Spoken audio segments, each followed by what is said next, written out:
I've just been in awe of the work done by the three Novus teams over this period. Surely the most challenging period, first of all, to be working in FE full stop, but then to be working in digital, but then to be working in digital within a prison learning environment. So there's been some amazing work done here by these three projects. First of all, we'll be hearing, as Bob said, from Claire and Steve, who have been using simulations of things like phones and email and purchasing systems to give offenders a realistic experience. Then we have Ashley and Ellie, who were encouraging tutors to embed digital skills, because there are, some little used but still available tools, things like video learning that can be used. And they've been using things like mentoring and buddying. And finally, the third project is also Ashley and Ellie. So they have hands in two projects here. And that was embedding EDS. So we're going to meet some wonderful characters like Chef Steve, because it was all, contextualized within vocational settings. So I believe that Claire and Steve, you're going to be going first, telling us about simulations to build EDS. So it's all yours. So for our presentation, I'm going to focus on our Padlet. What I'd like to introduce you to is our concept for our action research project and what we actually wanted to achieve from this. So first of all, we wanted to explore alternative methods to deliver essential digital skills within a prison setting. Just a little bit of background, within the prison environments, we're unable to access any form of internet other than the use of an intranet. So therefore, we wanted to look at how we could simulate a real life online transaction and things like that for the learners to actually be able to effectively progress through the essential digital skills course and complete the course effectively. So we wanted to evaluate the efficiency of simulations and also the development and the implementation of simulations within the prison environment. So a digital simulation is a learning object to provide a realistic approach to an environment or a learning material which a learner can actually interact with. It behaves like the real thing, so it allows the learners to gain some real life experience, whereas within the prison environment, we can't actually go onto Amazon and purchase something and show them through the full transaction process. And a simulation provides a safer and more accessible and a richer learning experience for the learners, which can be more cost effective and can be accessed on demand. So a learner can go back to the learning and look at that to progress further. We've taken some of that research there from here. You can see the literature and inspiration post just here. That information is taken from there. So if you would like to find out a little bit more of where that background research has come from, please take a look at the Padlet, as you will see just here. So for our research project, we looked at Brooksfield's lenses, where we can look at the learner eye, the colleague eye, and also bring in the literature process with that there. So I wanted to look at the tutor as a learner, the learner as a learner, and the learner as a designer. So looking at the learner and how the learner would sort of like build from that towards the end of the project. So first of all, where I started with my part of the research is the smartphone simulator. Now, the smartphone simulator was actually developed by Steve using PowerPoint presentation smart objects. And what this would actually do was allow the learner to experience the use of a smartphone for somebody that had never actually seen one of these being used before. Bearing in mind, some of our learners have been in 10 years and more within the prison system. So this allowed them to access certain functions that maybe they've never seen before. I remember one learner saying to me, well, I've seen them use a smartphone on Coronation Street to order an Uber, but I don't actually know what that means. So having those conversations with the learners and allowing the learner to give you feedback was really valuable. Within our Padlet here, I've got some feedback, which I've just made some notes of to pinpoint some specific feedback for you to share. The tutors, so the tutors actually spent time with the learners looking at the smartphone simulator to give us some feedback for the initial start of our project. And one of those points was we had good responses with learners that were less confident, who said, I didn't know that we could do that, and I've never seen anything like it.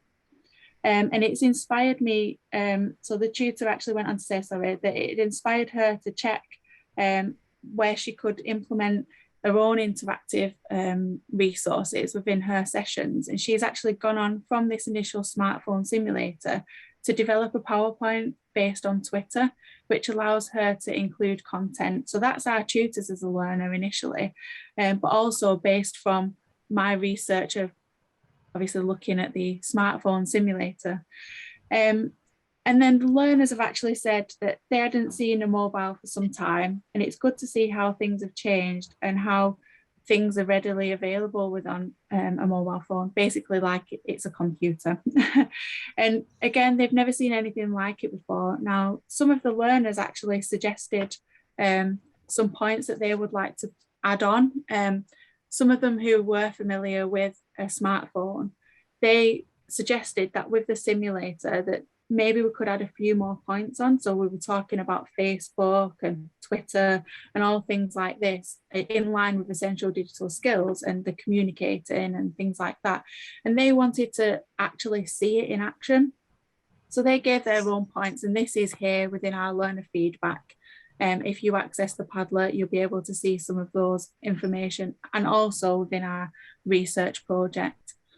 Now, whilst I was discussing in one of the research sessions that I did, an officer was present, and she decided to give me some feedback about how she felt that from the rehabilitation side of things, that allowing the learners to experience and actually take part in using a smartphone or understanding the process, well, you would click here, this is how you download an app, this takes you to the next part, this is how we send an email, this is how we make a call.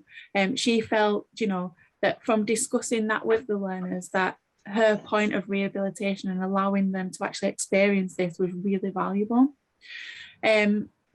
So from that we then went on to speak to the content creator centres, which I know that Steve will touch more onto this shortly, as he has done a lot of work with them recently, which has continued our research further.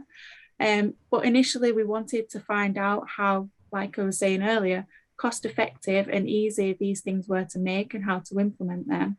And within this process, we actually spoke to the tutors that were delivering the sessions within the content creator centres, which is basically the learners developing content, which we can then use within our classes and wider across the prison estate. And we did some research there where it did at this stage fall a little bit flat because we were struggling with the internet and the bandwidth and taking out some of the projects that they'd already started. But this is where Steve then came in to allow us from a subject specialist point of view, which I'm hoping he'll give his input on his ideas for this and the essential digital skills simulations, and then talk a little bit more about where this has led us now to actually implementing these with learners. So Steve, I think this might be the point where I can bring you in to discuss a little bit further, if that's okay. Yep, thanks Claire, well done. And I think my experience of action research, I noticed Claire put on the main page of a website that you can provide an illustration to demonstrate it, and I'm unsure about how I'd describe it, but I think what you do is you start with an intended destination, and some people never reach it, they end up somewhere else. Some people reach it but go a roundabout way, and some people reach that destination and it ends up telling them that they need to go further, and that's very much the case in our research project.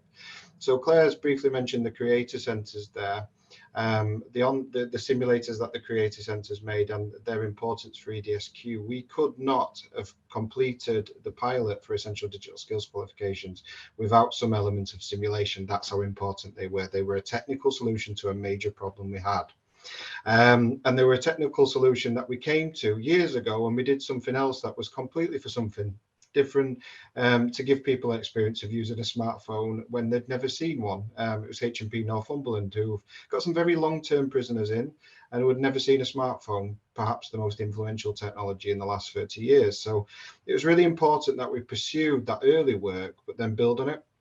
So the creator centers, just to give you a little bit of context there around those, they're a development studio, a content development studio set up by the prison service at 3 sites. Within that workshop, there are up to 24 learners who are also developers, and it's their opportunity to develop a portfolio of work for the content development gig economy, which is growing at, well, such a rate, it's mind-numbing. But you can go on the internet and bid for work. Things like Fiverr probably seem familiar to many of us if you've ever seen anything like that. That's what the gig economy can look like. So that's what the learners in these workshops can support us in creating content. And we saw these simulations very much as content because they are web resources. So, and from that, oddly enough, the research took a turn. We had the opportunity to enter a collaborative project across all providers with HMPPS, where we could jump into working with the creator centers, but also working on new technologies, in particular in-cell technologies. And so saw the opportunity there to get involved in that. I was seconded to HMPPS at the start of this year, formally, to work directly and report directly to them alongside colleagues from other providers. But whilst I was doing that, I got to know the guys at the creator centers, got to know about their challenges, their problems, what sort of things really were getting in the way of them getting off the ground and operationally. Never mind COVID, they had other challenges as well. And Claire hinted at a few of them, very technical challenges about connectivity and things like that.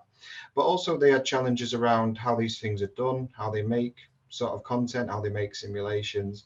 And so we took that further as well. So about a month ago, we started an official project to get the content creator centers operational by the end of this year. My secondment was extended to do that. So I'm now the project lead on that. And that allowed us really to take a deep dive into the early work they've done on these simulations, but also continue it. And oddly enough, we were thrown one hell of a curveball very much at the start. So what happened is the awarding bodies for the Essential Digital Skills qualification pilots came back to us and said there were some concerns about the original simulations. So we sat down, went through all the simulations. As it turned out, the simulations were effective learning resources, but they were not effective for assessment. They weren't valid for assessment. The problem is that they told the learner how to follow the steps every step of the way. They prompted you what to do next. They told you what button to press, why you were pressing it, things like that. That scaffolding is actually one reason why we're thinking simulations might be have advantages over the real thing in a learning context. But for assessment, that was a little bit tricky. What compounded the problem even more is we had 2 days to fix it. So we really did have to draw on the research itself. Thankfully for Claire, showing us how these things could be made, showing us her learning, showing us what learners thought of them, what tutors thought of them, all the constructive challenges that came from that research, all went into 2 days of hard work between myself collaborating with the creator centers. And I've actually brought it along to show you today. So that's something we might not have been expecting. We're actually going to look at an assessment, but 2 days ago, this was signed off by Gateway, NCFE, and as well as the chief examiner around Essential Digital Skills qualifications as a valid resource for assessment and observations on Essential Digital Skills qualifications. So where the real thing isn't possible, this does the job. And if I can share my screen, I'm hoping it just... Claire, if you can stop sharing for me, it's telling me that I can't do it until yours is stopped. And then I will take you through it briefly. Yeah, that'd be really great. You've got about 4 or 5 minutes before we take some questions, Steve, but it'd be great to have a look at the resource. Plenty of time, that Bob, plenty of time. That's fine. Thanks, Claire. Okay, so I'm just going to share my entire screen. Yeah, a bit unfamiliar with Zoom. Okay, so can everyone see what looks like a basic tablet interface? Yep. Wonderful. So criteria that's key to learners being able to pass the exam and the observations that they have to do.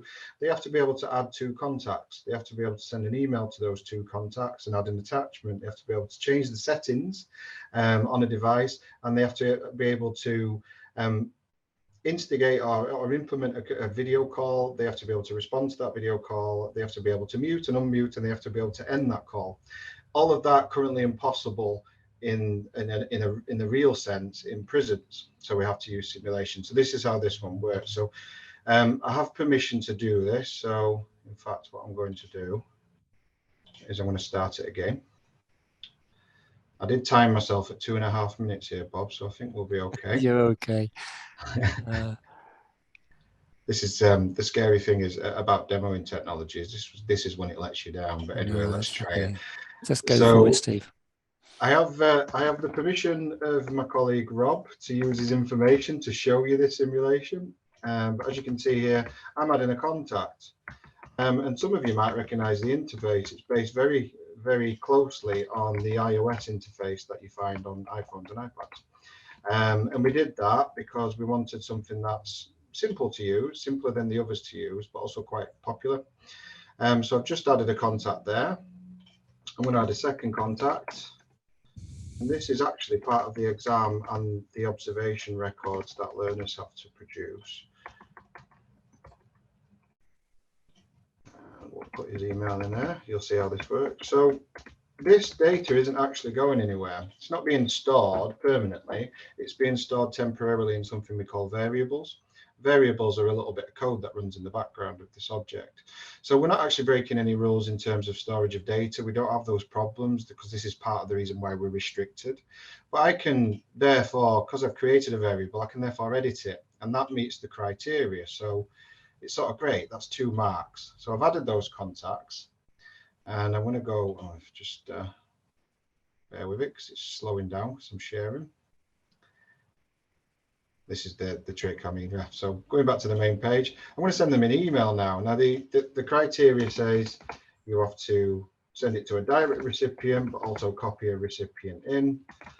Subject and the message don't really matter. You have to be able to attach a file. So I'm just going to attach a CV. I'm doing this very quickly, I'm aware. I'm going to send that email, and it should take me to a summary of my sent items, so we can see that that's been sent to my 2 contacts. One of the things we have to do as well for the criteria to be able to change settings, and one of them is actually simply just changing the visual settings. So I could test out darkness, I could include the brightness, but actually I prefer light. But I've got options for changing a multitude of settings, including the date and time of the system itself.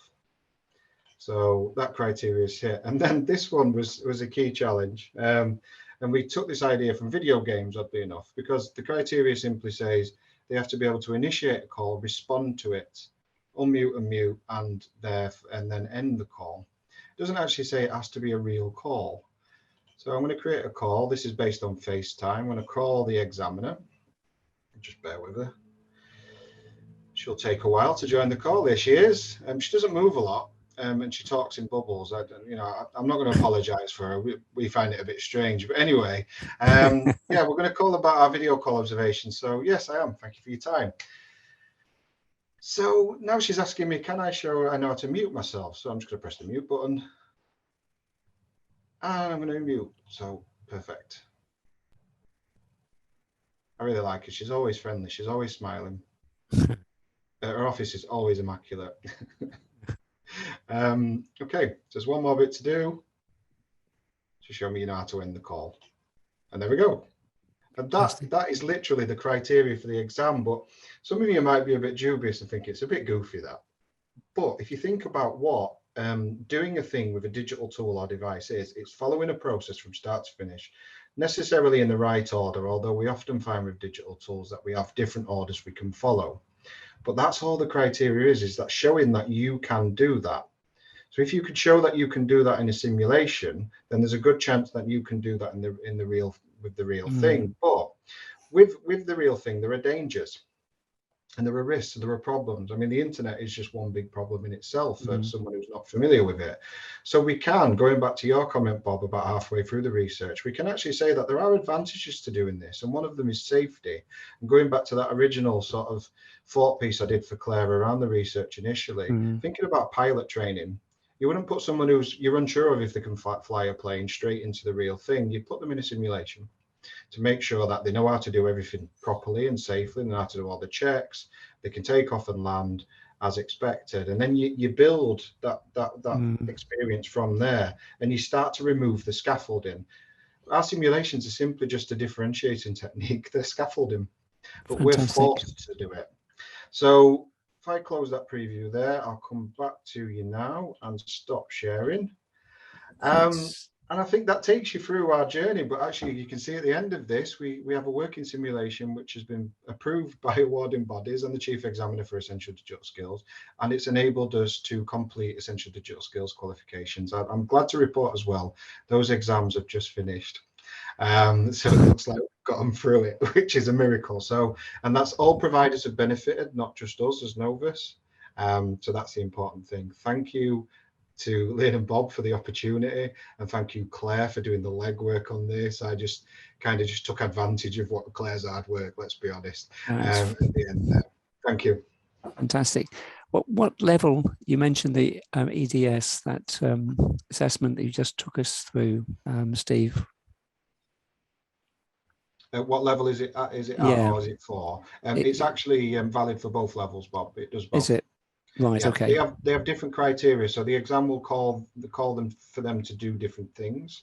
Entry 3, they might have a slightly different one. I think it's just adding the contacts, but level 1 they have to actually send the email. I think the video call comes about in entry 3. So, but it does both. We made it fit both standards. Fantastic. No, it's the other thing I was just going to prompt Claire to do is if you could just share your Padlet again. It may be interesting just to show people how that's a really great resource. I know Lynne mentioned it, and people can click on that Padlet board and open up other examples of resources that were piloted, the feedback forms. And I think the work that you've done is really, really important. That we're a smallish group here today, but I think some of the insights that you've shared with us about the value of using a simulation in terms of being able to control the amount of information that learners are exposed to, and perhaps insert assessment activities into that environment. That's really interesting to me, and both in terms of assessment but also teaching and learning. So it's great that you're able to come back and present today, because at different times of the project you've had to leave because you were on secondment, and Claire, you had a baby. So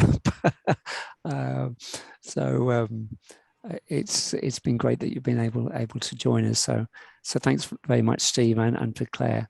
Lynne, do you want to kind of move us on to the second project? Yes, absolutely. And you'll see that I've popped the Padlet link into chat. Oh, fantastic. If you want to look at that at your leisure. Obviously, it will be folded into the main report when it comes out, but we're popping those Padlets there as you go, because, you know, as Bob was saying, you know, above the shelves that you've just seen there, if you scroll down, there's so many rich resources, you know, such as learner feedback, more screenshots of the simulations that you can see.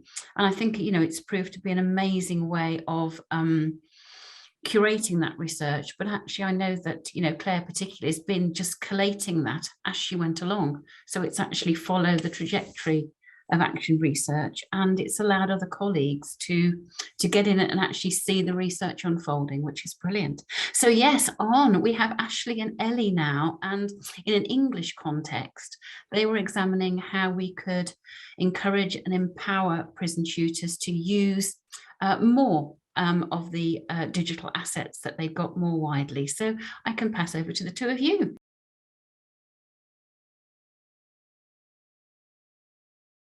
Thank you very much. Yeah, so I think I'm just going to go along it pretty much like how Claire was doing. I think Ashley's going to do the same when we come to the next project as well.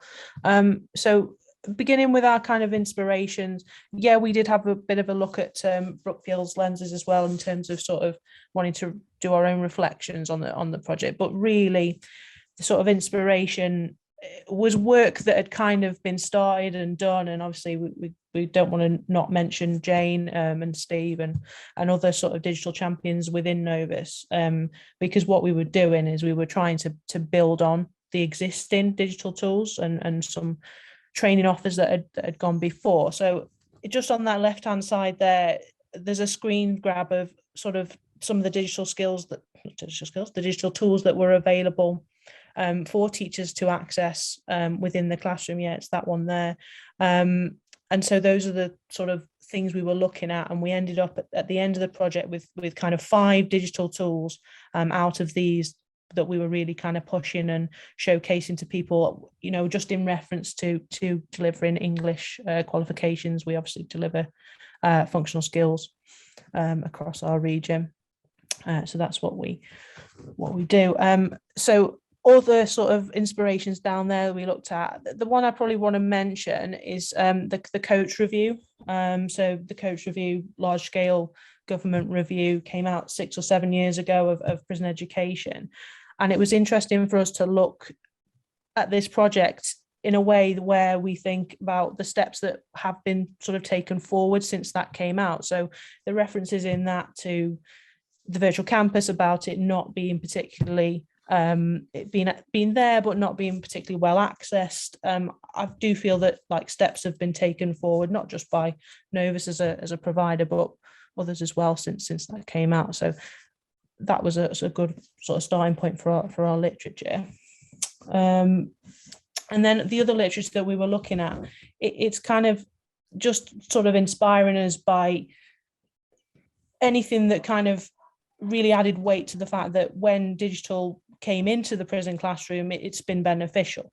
Obviously, I'm sure there's things where it's kind of fallen short, but those are the ones we weren't looking at those ones. So as we went into sort of phase one of the project, it was a Microsoft form. And I know like at the beginning of the action research process, I know people were kind of like being wary about the use of those.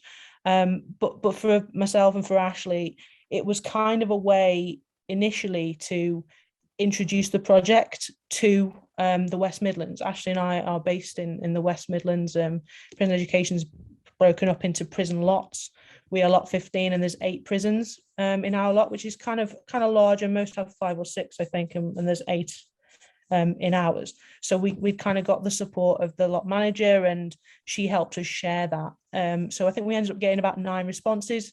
So that just depends on how many people were delivering English across the West Midlands region, but it was a way of introducing us to everyone. So it kind of got us up and running. In terms of the questions, we were looking at how confident people felt. We kind of got our own ideas based from our own sites. I'm based at HMP Stoke Heath, and Ashley's based at HMP Hull. So we kind of got some of our own ideas from our sites, but really the purpose of this project for us was getting our names out there and wanting to kind of create these links between all of the prisons in the region. So that's where we were trying to take it anyway.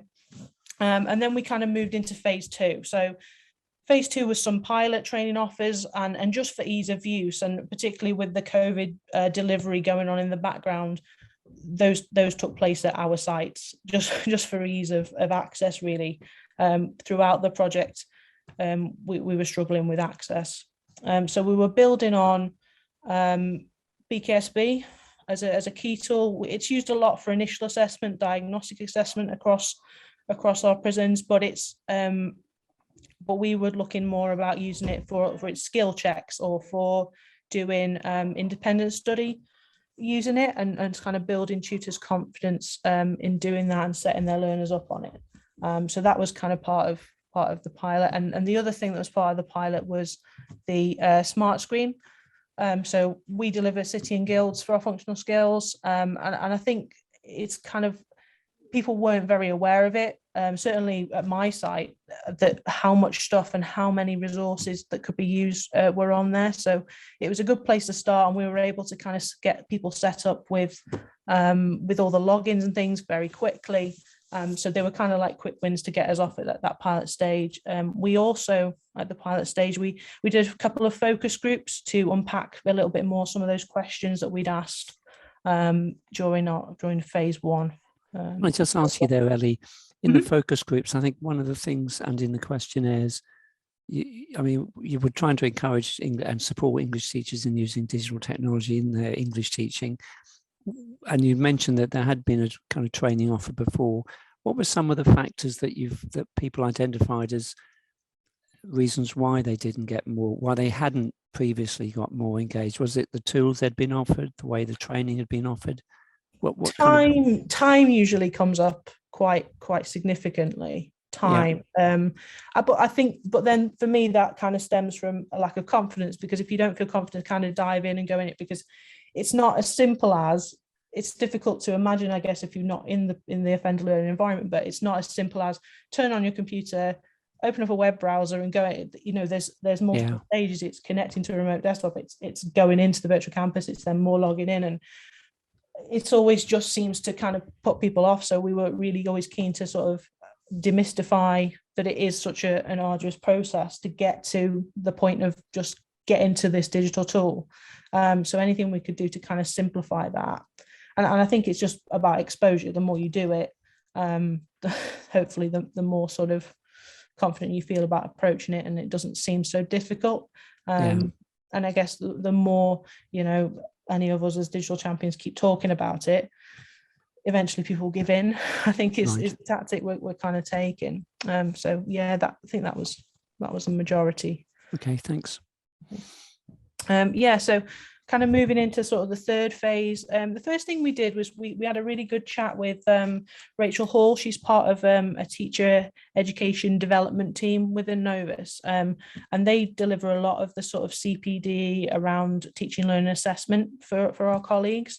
And it was really interesting to talk to her, because she was sort of telling us what they'd learned from having to deliver training in lots of different ways during COVID, and how they adapted it very quickly, how they review their training offers. And that kind of really was when we were starting to think more about the action part of the research, and just allowing it to take us where it took us, rather than having a specific end goal. Because I think for me in particular, that was sort of one of those things where I was kind of focused on, what is going to be the end? And actually, no, I'm supposed to just be following it along.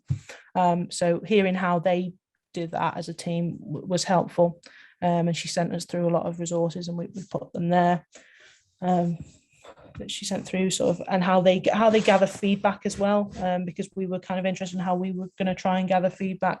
We tried to gather it via forms and things throughout the project. That wasn't as successful as actually just going to talk to people and getting in their face a little bit at sites. And the more things opened up in terms of access, the more we were able to kind of get out into different prisons and speak to people. And that's probably where we got our most sort of quality feedback from, I would say.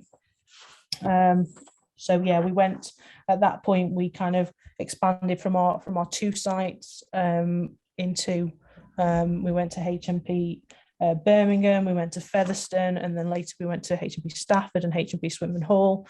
So I think there's just 2 prisons in the region at this point where we haven't directly been in, but we've had obviously contact with them in other different ways as well. So at the sort of the 4th phase of it, we attended a digital sprint, which is something that other people in Novus had organised, but there's actually 2 people from the West Midlands who've been involved in the project who presented little videos, little sessions during that on Go Conquer, and on Triptycho was the other one. So that was really good to kind of see people who've been involved in the project and helped us just go off and do something for themselves. That was really good, and I hope they do it again, because it would be good to see that happen at each year and see what advancements people are making with the digital tools moving forward. So yeah, our project expansion here, where we were going into sites and delivering other little bits to it. So we added Go Conquer as a resource, which we have access to, and we also started talking a little bit about learning on screen. And learning on screen has probably been the most kind of taken up thing from the project, particularly with English delivery, and I'll come on to that in a second, because we also did some repeat visits to different colleagues across the region as well during this stage, and just slowly being able to get out a little bit more and visit other sites, because at one time there was a rule that if you'd been to one prison in like the first 2 weeks, then you couldn't go to a different one for another 2 weeks. That was the kind of level of restriction we were facing, particularly when we were having to be on our own sites as well. So at the sort of the fifth phase, we were kind of thinking about, how are we going to share learning from the project more widely. So I think immediately we knew we wanted to use Virtual Campus 2 to be specific. So on there we have like a teachers area where we can share resources, and because of the access that Ashley and I have, we were able to kind of set up a folder, and then we can share it across multiple prisons. So we could share things across all of the prisons in the region at once, which has been really helpful. And within the English delivery, we were looking at speaking and listening, so how we could use Bob to kind of elevate the speaking and listening sort of activities. And what we ended up with is a collection, and we're hoping it's going to grow a little bit further, even post the end of the project, where we've got some people who had made a prompt sheet for speaking and listening. There's an offline kind of offer, an article or something, and then a Bob clip that goes with it. When you say Bob, do you want to explain to those people who don't know what Bob is? Sorry, let's learn on screen, the box of broadcast learn on screen. So that's right. So there's some examples. There was one about sort of a space race, so about Richard Branson going into space, and then a clip that went with it, an article, and then a prompt sheet where they prepare for the speaking and listening activity. So these are the kinds of things that people have been submitting, and once we're going to have a bank is the idea that we'll have a bank of resources that people will be able to go to across the different sites, and have lots of varied speaking and listening activities that involve these clips, because once you make the clip, that link is the link, and you can share it directly. So that's something that we're probably most interested to kind of keep growing and have people work collaboratively on as well. So I think the other thing that happened is that Ashley and I presented at Novus's Teaching and Learning Conference earlier this year, and that was kind of like the culmination of all of our training pilots and just the expansion, everything coming together. And what we ended up with were 5 digital tools that we presented. We did it twice. I think we had maybe 50-60 colleagues from across Novus, just the West Midlands, join us for those sessions. We showcased Go Conquer, we showcased Learn on Screen, we showcased Smart Screen and BKSB, and we also showcased Hemingway app. So we can't access things like Grammarly where we are, but we can get Hemingway app, and we use some actual learner work. I pasted so that's some piece of work from a learner at Stoke Heath, and we kind of went through and assessed it. So we're hoping that those 5 resources, that video was recorded and it's now available on the hub for people to access and review. So we're really pleased to be asked to be part of that, and that was really the culmination of where we got to. That's pretty much our project to date, I think. Ashley, is there anything you want to add to that? I don't think so, Ellie. I think you've covered it all really well there. And just really to finish up by saying, this really helped to build our colleagues' confidence with using digital skills, which in turn makes it easier for them to share them with their learners. So we've seen a massive uptake in people using the different digital resources we showed them. A few colleagues in particular are now sort of our go-to people if we need some examples of where we can include digital skills and things like that. So it's been a really great project just to encourage people to try and embrace it a little bit more. Yeah, what's absolutely brilliant about the 2 projects that we've heard is the way, and I'm thinking this is of interest to you, Jaya, how these projects that are probably the most enclosed learning environment that within the provision in the post-16 sector, they've built links outside of themselves. I'm thinking about Steve having a link with Gateway, how the simulations have been used as a basis for assessment resources. and how Ashley and Ellie have been able to get out of the prison to kind of to promote and talk about their work, and has been of interest to other providers. So I think it's really interesting, that aspect of it, because I know as their research group mentor, when Lynne and I began the project, I couldn't have imagined that there'd be so many links built between the projects, between different prisons and other providers. And I think it's a really good example of how what Jean, who was with us actually, who's with us now, was talking about how links between people kind of build naturally and really can make a really big difference. I think that's been great, Lynne, hasn't it, to see those links being built? It's been amazing, and I think it's been all the more challenging because of the times we're in, but actually all the more necessary. And I think it's just so fabulous to see the project expanding, and also, of course, the dissemination of findings. So those, I think, particularly the teaching and learning conferences that we've got there on the Padlet in phase 6 will be just so impactful on just getting your work really in front of eyeballs, because that's what it's about, isn't it? Getting all of these amazing resources in front of people's noses so they can see how brilliant they are, and then setting up the collaboration that gets them further developed in future. Yeah, and again, what I try to do in these workshop sessions is to encourage people to have a look at the project reports, because in those reports you'll see some of the insights that Ellie and Ashley and Steve and Claire have enjoyed from their research activities, that there's a transferable to other contexts, that how they overcame, and there's the resistance of some of their English teachers to using EdTech, the kind of resources, how they've modelled their use within a subject specialist area like English. I think there are lessons there really that other managers could, even if you're not working within a prison, how do you support staff who lack confidence to explore digital tech in their teaching? I think there's important insights there.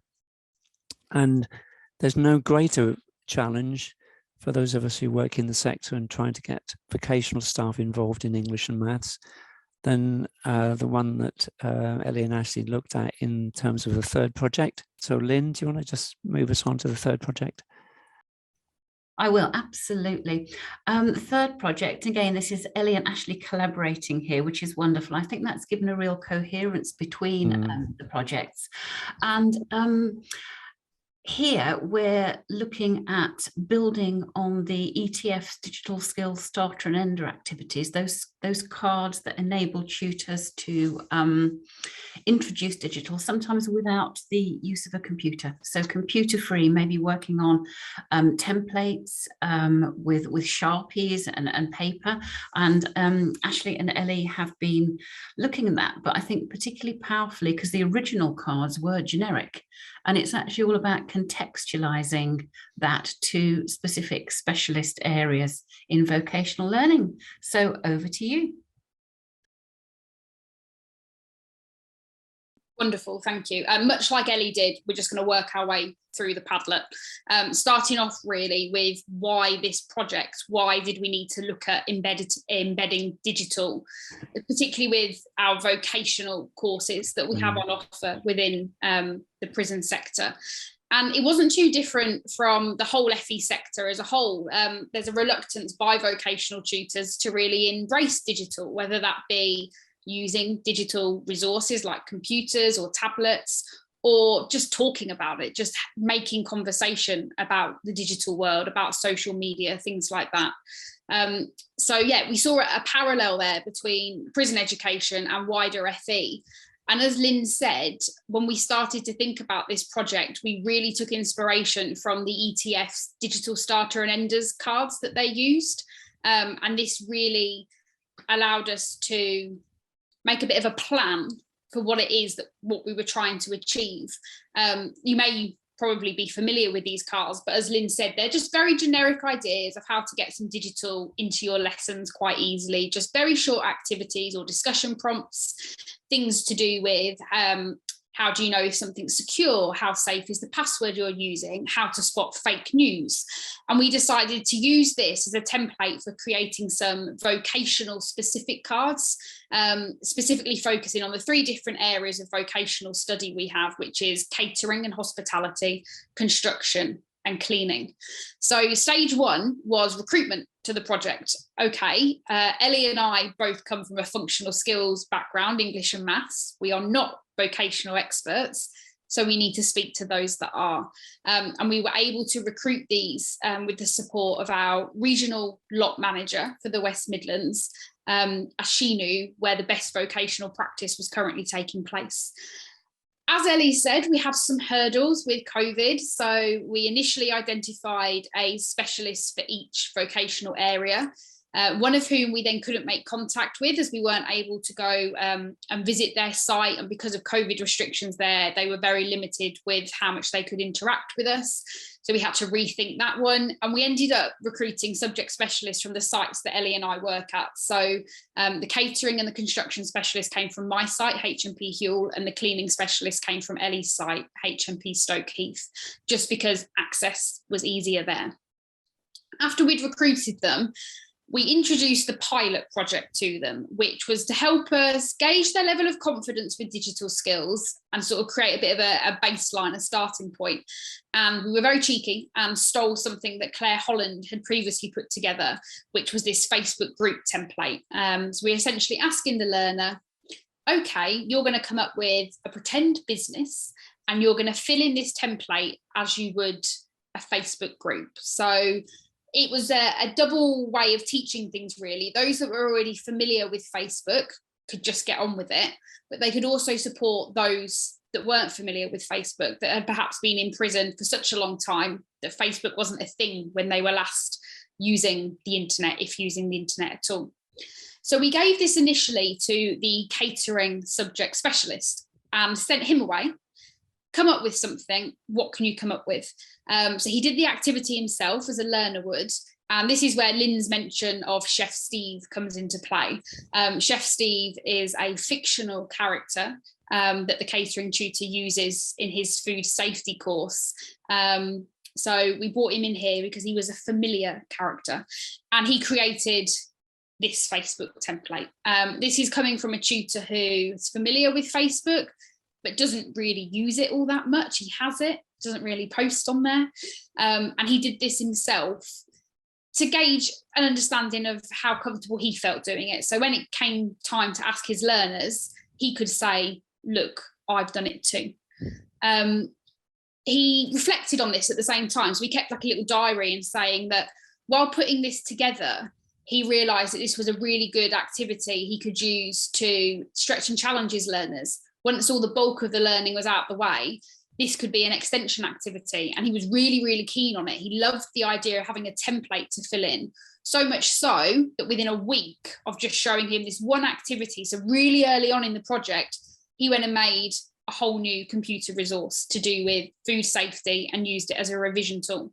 Wow. So just a little further down in that stage 1 section, you can see that he went away and created this food safety guidance document as an extra work, in-cell piece of work. And it was really encouraging to see him so engaged with the idea of embedding digital so early on. The success of that, we thought we'll do another pilot study, this time with the cleaning tutor over at Stoke Heath. And we've just attached a picture at the bottom there that you can look at in your own time if you wish, of some learners attempting that for the first time. And just having learners on board with the idea of doing it was reassuring. We moved on to stage 3 and stage 4, which was identifying current strategies that were already in place for embedding digital. So this involved Ellie and I talking to the specialists and also looking at their schemes of learning and lesson plans to see where they were already getting digital into their lessons. We very quickly realised that they weren't. It wasn't really something that was high on their agenda. There was a need to embed digital in every lesson, embed ICT in every lesson. So there's space for it on the lesson plan. But people were really struggling with how to do this, especially the vocational staff who, particularly at my site, and I think the same can be said for Ellie's site, they didn't have a computer in their workspace. So in their workshop or their classroom, they didn't have a computer, they didn't have an interactive whiteboard, and they very much understood embedding digital to be using a computer. So after Ellie and I had a look at what they were already doing or not doing, we then did some one-to-ones meetings with them to say, okay, let's think about this differently, Lynne. Let's think about embedding digital without using a computer. And from this, we had some really interesting discussions with how actually these tutors are embedding digital, they're just not realizing it. They're talking about things like Just Eat, ordering food from an app like Uber Eats, or talking about promotion of businesses or finding new businesses through things like social media. Our catering tutor in particular is always looking online at different restaurants to try and things like that. And we were saying, well, that's it. That's embedding digital. That's going away and looking for something. So we had these one-to-one conversations and we set them all a little bit of a challenge. We gave them a few weeks each to go away and come up with 3 activities that links into their scheme of learning. So they're not having to come up with anything new, but come up with some initial ideas of activities where they could embed digital. So if we just go to the stop of that stage 4 section, I do apologise for the screenshot. I had a cup of tea on it and it left a mark, but just ignore that. This is Ellie and I putting some ideas together after we've got feedback from each subject specialist. So we already knew that Facebook group page template was definitely going to be one of our activities. Then we started to look through the conversations we've had, the work the specialist has put together, and we saw sort of 6 other activities that, yeah, we can do that. They've already come up with an idea for this, let's roll with it. But we were still short on 3, which is where Ellie and I had to get our thinking hats on. I say Ellie and I, it was mostly Ellie. Ellie's far more creative in coming up with the ideas to fill those gaps. Because the idea was we wanted 10 activity cards for an activity, 3 for cleaning, 3 for catering, 3 for construction, and then that Facebook card. And Lynne, you don't need to open all these, but you'll see here our drafts. So our first draft of the cards, our second draft, our third draft. So you can see how our thinking progressed and things like that.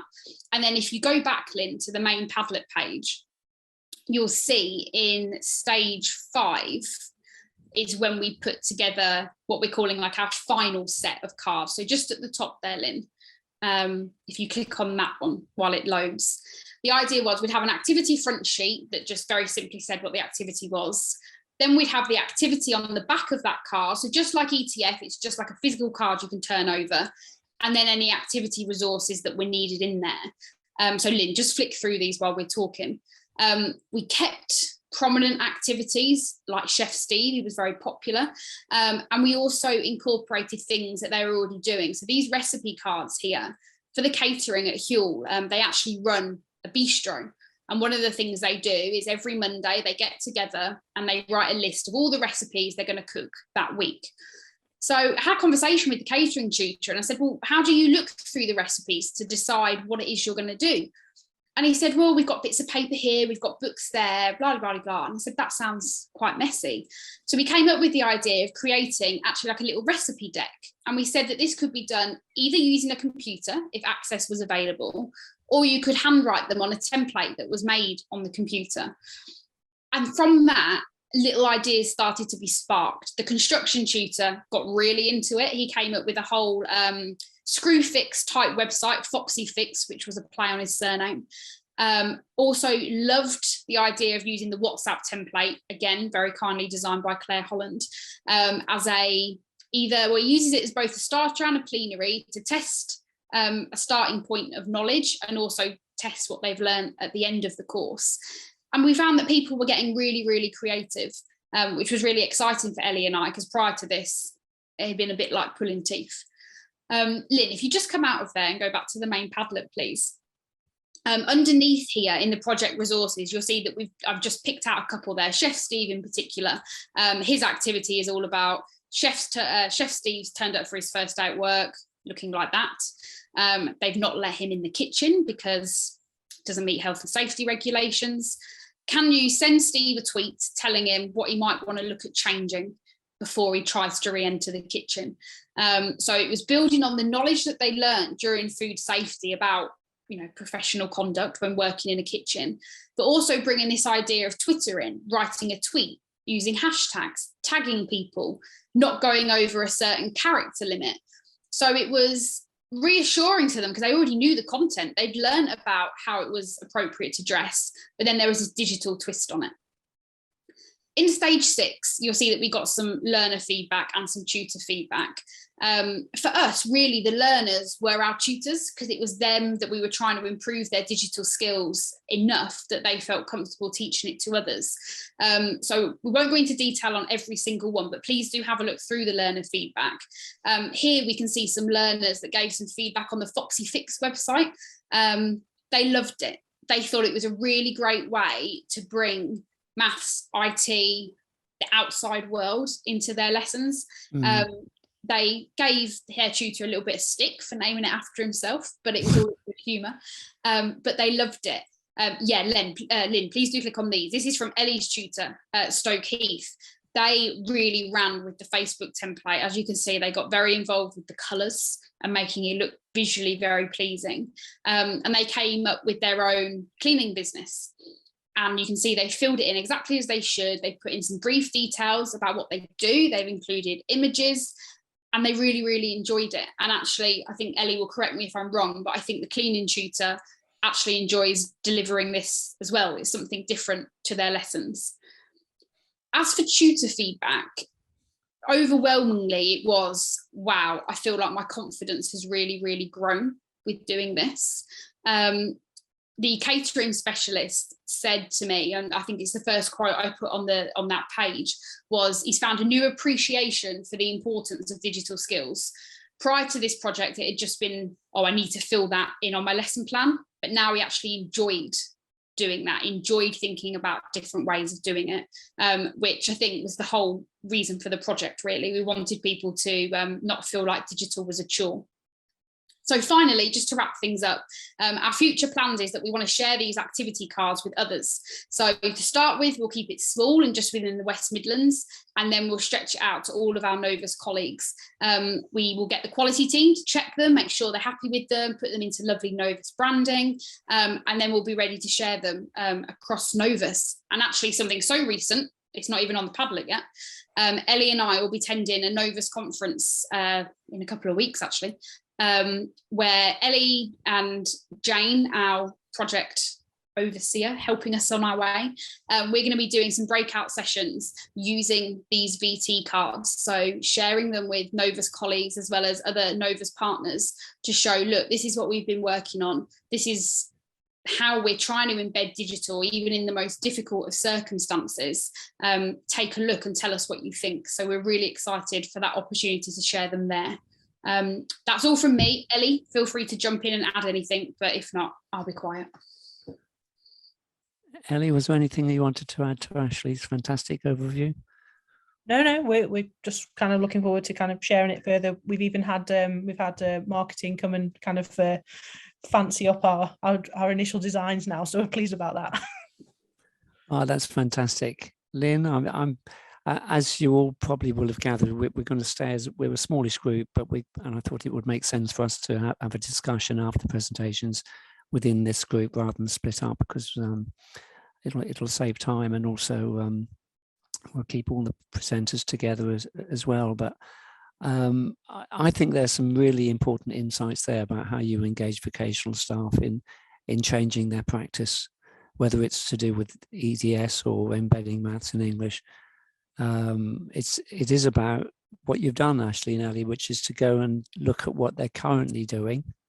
You know, what are the challenges that they've currently got, what's working for them, and how you start from there, rather than coming in with a bank of resources and ideas. You look at their current challenges and you work from there, really, which is what the phrase you used, Ashley, was, it can be like pulling teeth, really, very painful for vocational staff to get involved in this area of work. But I think that's a classic example of how you work well. I don't know, Lynne, we're coming up to the last 10 or 15 minutes. I just wondered if we'd just give people an opportunity, really, just to go around and ask Steve and Claire and Ashley and Ellie any questions that they might like. I don't know whether Jaya or Kath, you're from the ETF, whether there are particular points you want to make, or Kath? Yeah, hello. Thank you so much, all the presenters. Fantastic to hear your experiences of the process of doing the research, as well as the product or the results and the new knowledge or the new resource that you've created. And also then it doesn't stop there, does it? It's the how do we best share this with as large an audience, which is fantastic. So coming from the kind of sister program in a way, so I'm a researcher, but working to support maths teachers at the moment. It's a tough gig, maths, because the students don't want to be there. Yeah. They didn't choose to do maths. They've just heard that they've failed their GCSE maths. Okay, they really do. Attendance is quite a big hurdle. Yeah, so they may only turn up some of the time. So there are real challenges there. And so some of the engagements of its use, I think, really echoed. But using EdTech in class, and in CFEM, they're using it anonymously. So everyone gets to respond. The teacher can see immediately what the learners are doing, but it's put up on the joint or collaborative sort of screen or fed back anonymously, and then it can be discussed. So that kind of responsiveness of the teacher to the class has been a kind of quite a big thing, which I think are picked up in how the educator or teacher kind of responds to how the learner reacts to your first go at implementing something. I think is interesting. Oh my word, this echoes in our own program about it taking a while for teachers to feel confident. A, as a researcher, we reckon 3 to 5 years.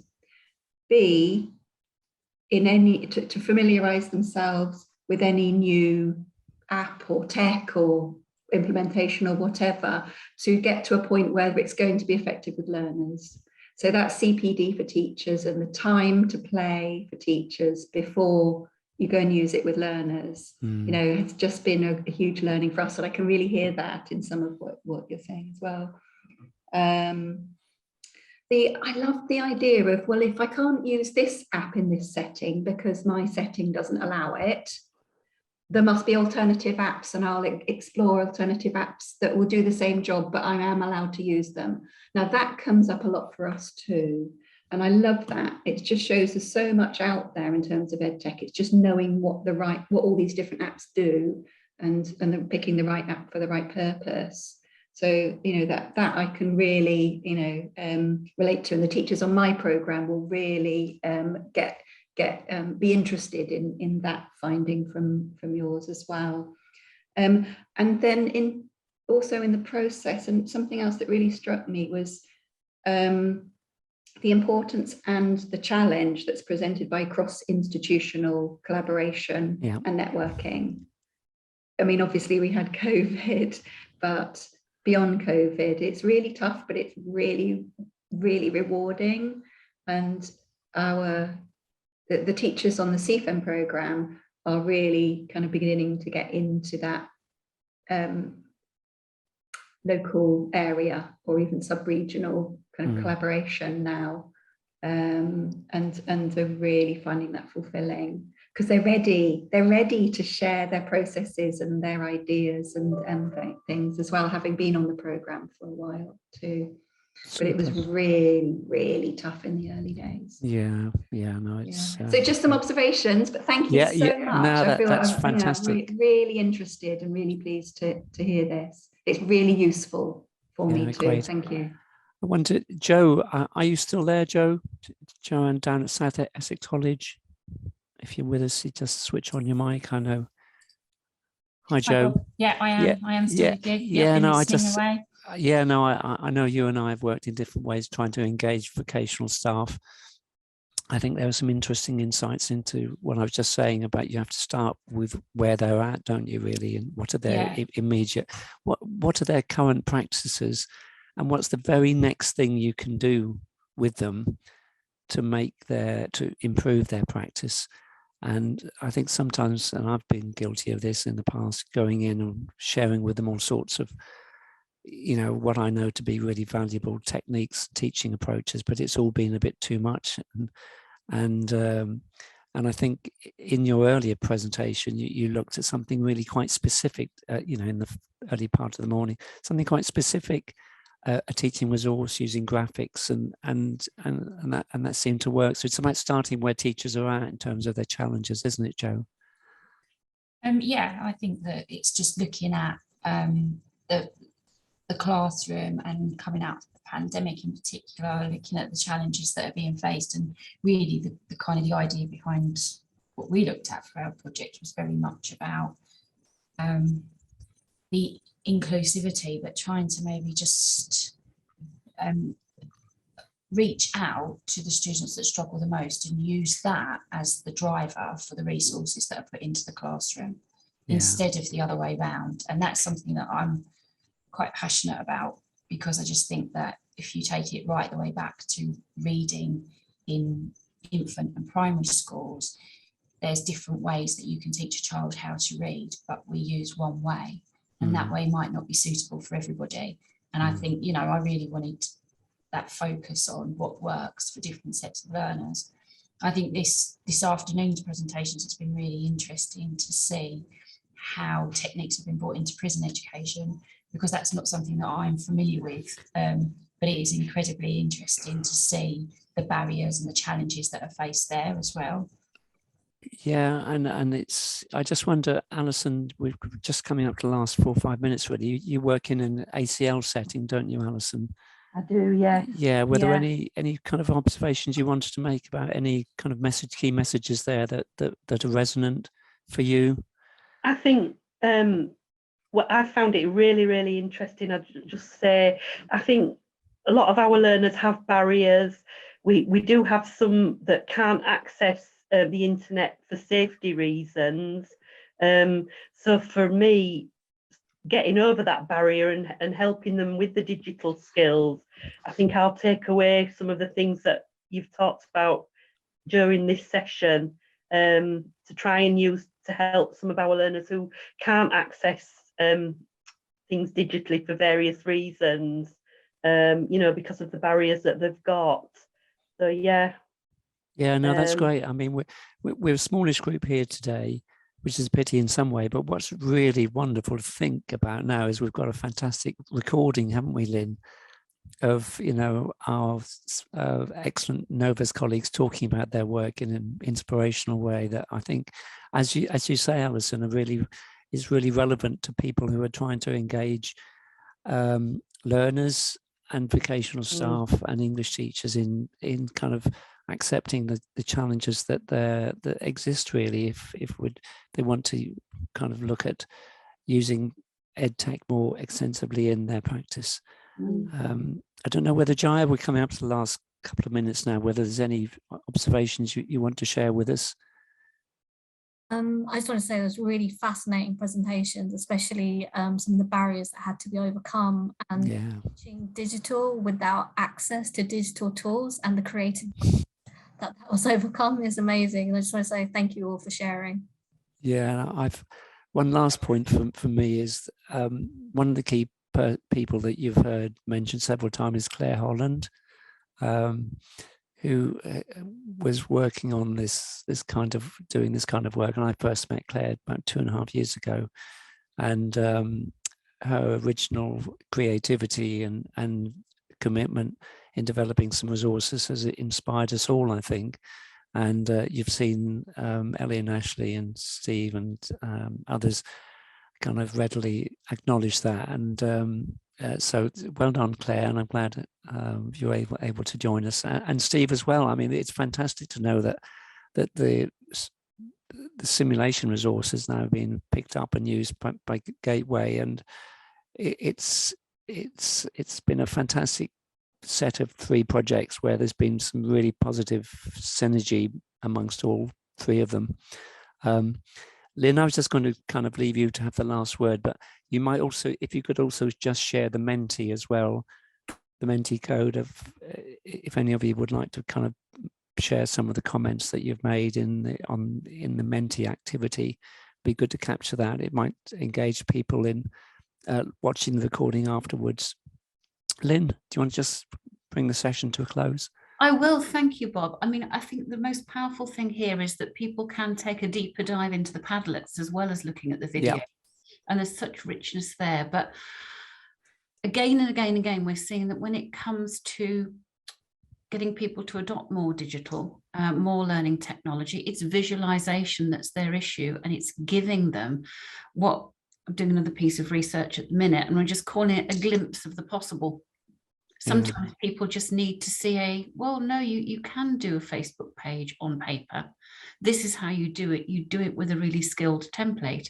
Yes, you can do online ordering via a PowerPoint presentation.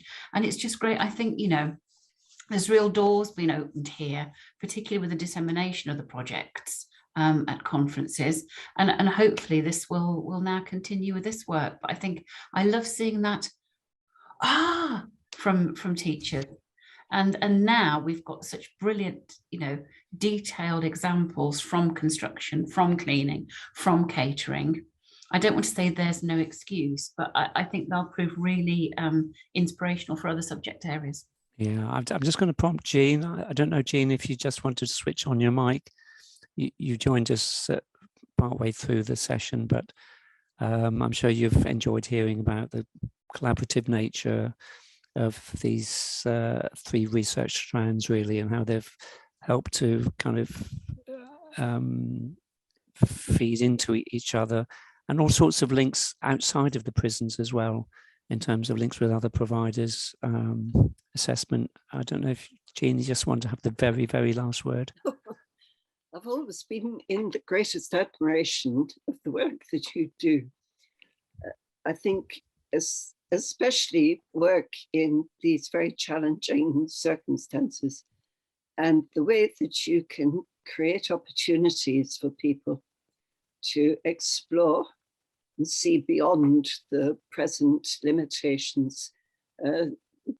My hat, take my hat off to you. I think you're doing amazing work, and people can learn so much from you and with you. And thanks very much for talking about it and being so honest in some of the difficulties that are faced, and also the triumphs that you achieve. And so brilliant. Thank you. Super. Thanks very much. Yeah, thanks for those very encouraging. The Novus team and Lynne really deserve it.